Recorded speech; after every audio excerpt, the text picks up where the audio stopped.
Alright, so this video is going to be how to make a at-home mask with no sewing machine.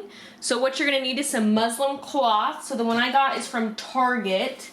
You'll see it in the following slide. But this is the tag. It's from Cloud Island. Dun, dun, dun. It was $8.99. And then all of these can be purchased at the dollar store. So if you're interested, keep on watching.